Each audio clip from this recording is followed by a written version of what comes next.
Hey everybody, welcome back to DAV Tech. Dave here. It is awesome to see all of you guys here again.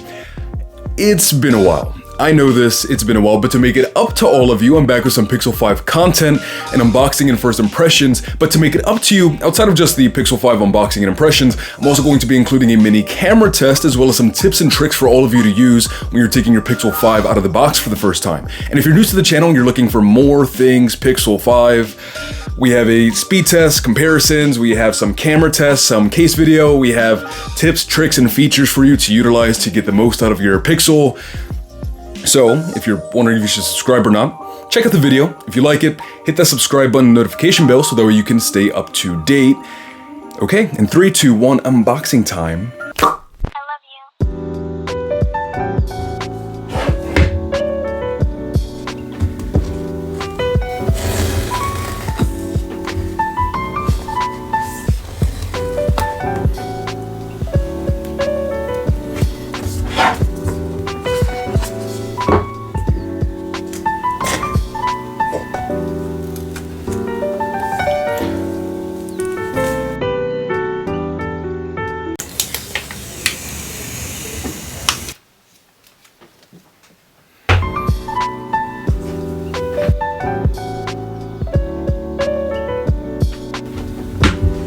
First impression that this body feels really good. Feels really satisfying to the touch, just kind of.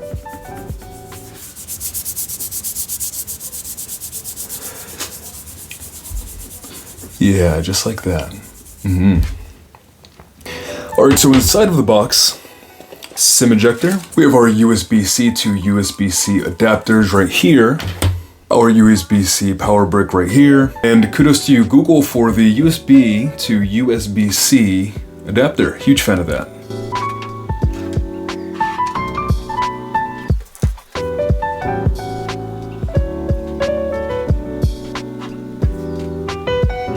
Nice cute little animation there. English United States, that's me. Hi there, hello. Let's do the start. Connect to network, we're going to do that a bit later. Let's skip, search for our Wi-Fi network.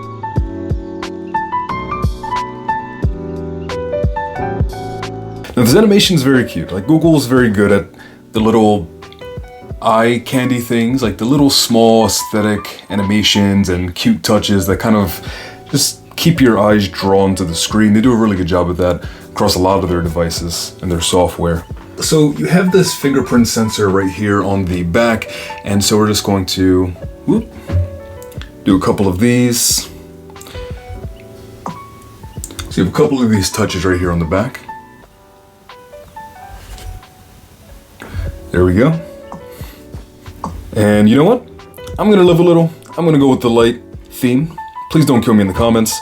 Unless you want to kill me in the comments, then comment in the comment section down below. Let me know if you're hashtag Team Dark Theme or hashtag Team Light Theme. I'm pretty sure most people are Team Dark Theme, but again, I want to live life a little on the edge. Now, straight out of the box, you're getting a 765 Snapdragon processor with a 6-inch display. And this is something that I noticed immediately. Google, A+ for the design. This looks great. This front without the massive chin and forehead looks great. Near bezel-less, I love it. But putting it next to something like, say, an LG Velvet with a 6.8-inch display, I notice immediately how staggering the size difference is.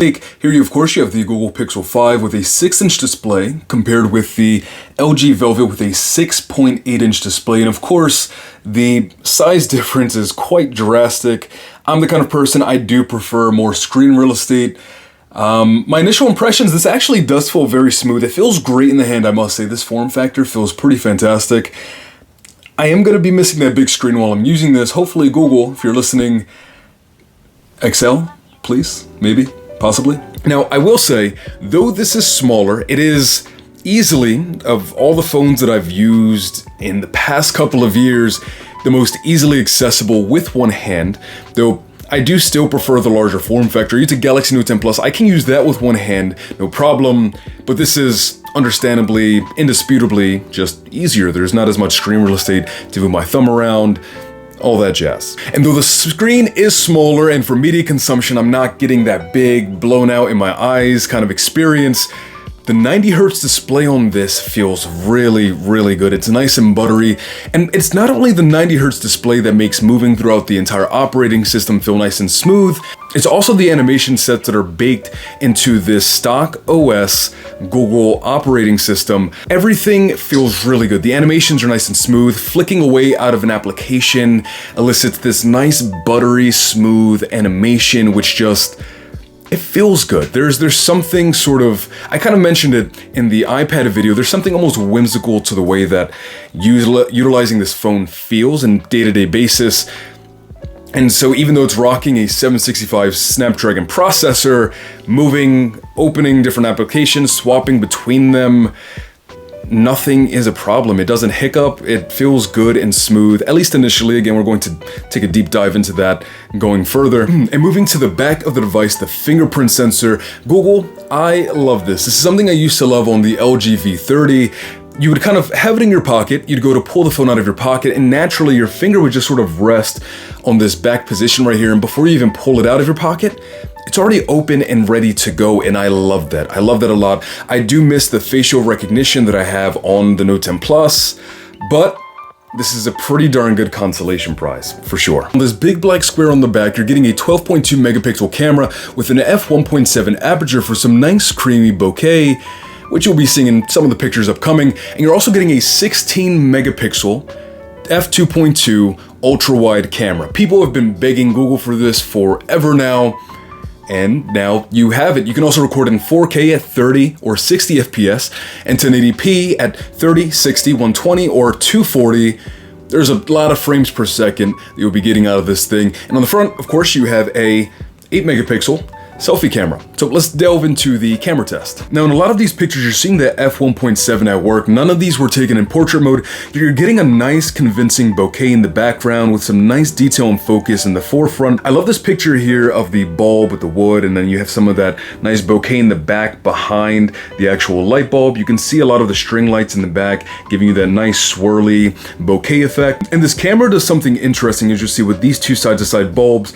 It has the picture that it's taking initially with the camera, and then you see the result in the post-processing. And we know Google does this and has been doing this for years now, but there's no neural core inside of the Pixel 5 anymore. So you'll see the picture as it was taken, and after a couple of seconds, you'll see the picture after all the post-processing that cleans up and refines a lot of the detail. It's pretty interesting.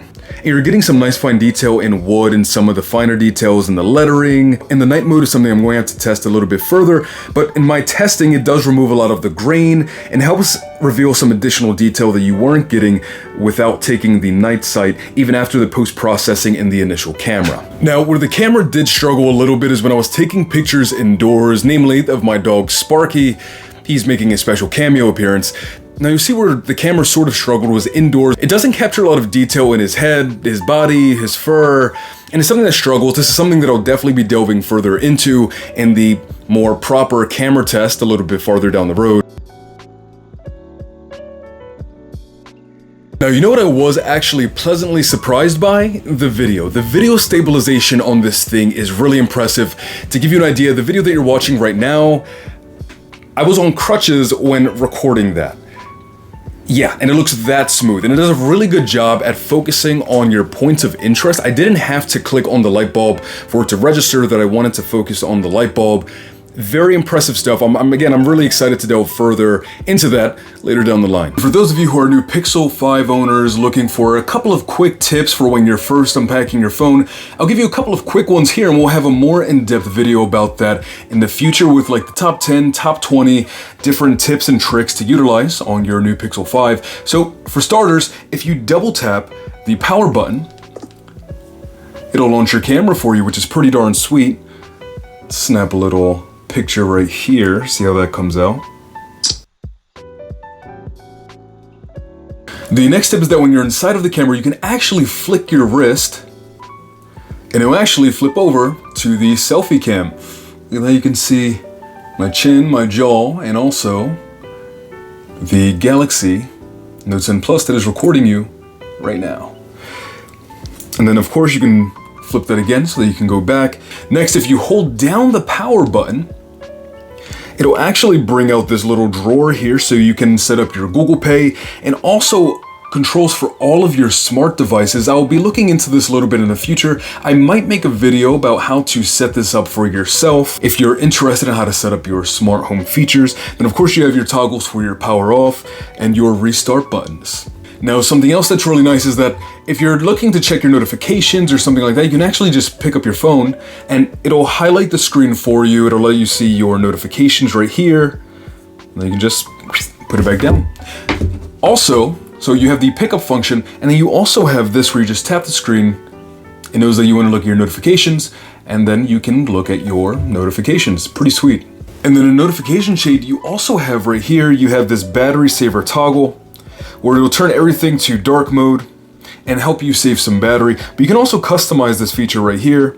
So you can have extreme battery saver to never be used, or set your essential apps for what you absolutely think you're going to be needing if you ever are in power save mode, which is pretty handy. You can set a schedule for when you would like your power save mode to activate based on percentage, or for your routine time of day. You can turn off when it's charged a certain percentage. And then of course you also have this adaptive battery function, which is basically going to reduce performance and background activity. Is going to extend your battery life based on your phone usage. So if you're more of a game user, or if maybe during a certain time of day you don't use apps at all, it'll kind of learn your use cases throughout the day, throughout the weeks, months, and it'll help you save battery that way as well. And I've actually heard that the battery life on this is pretty stellar, so we're going to be covering that as well. You also have your nearby share function, which is really handy.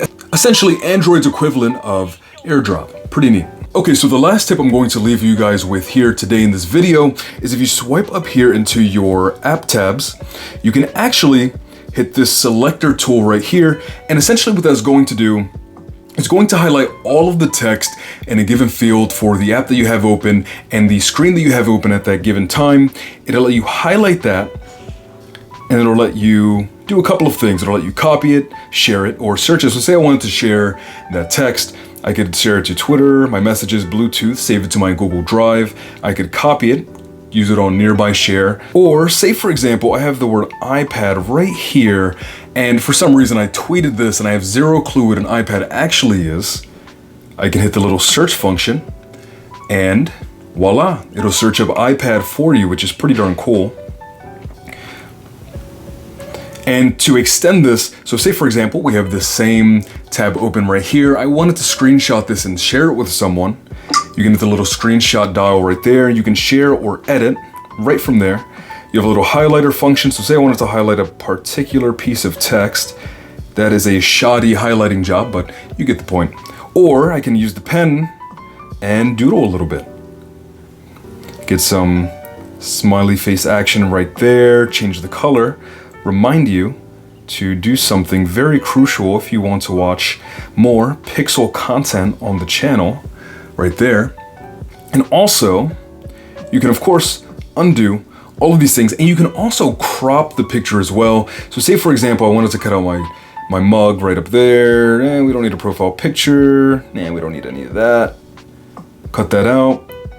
Come all the way up here and just highlight that. So that's pretty darn neat. And then from there you can actually share whatever you doodled, hit share. And then of course you can do the same thing, nearby share, upload to photos, Twitter, messages. You can even print it. Pretty darn cool. And if we were to go back one more time, hit that screenshot function, screenshot right there, and you can just share it very quickly. Print, messages, Twitter, photos.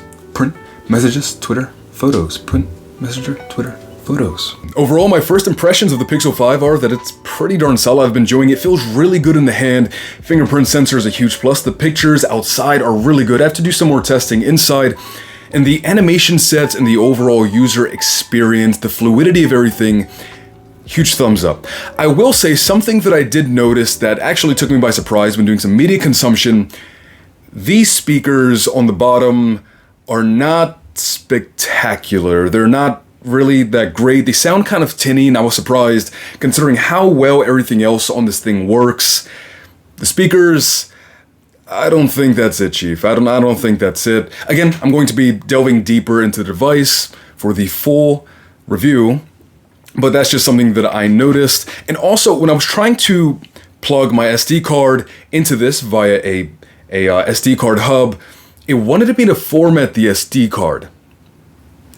I don't know why.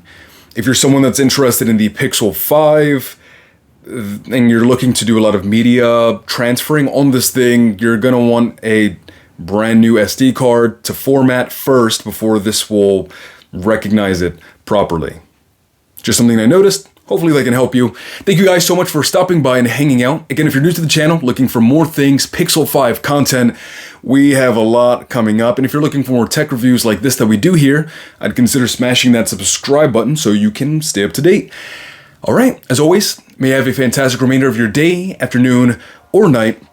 And, as always, peace, love, adios, in 3, 2, 1.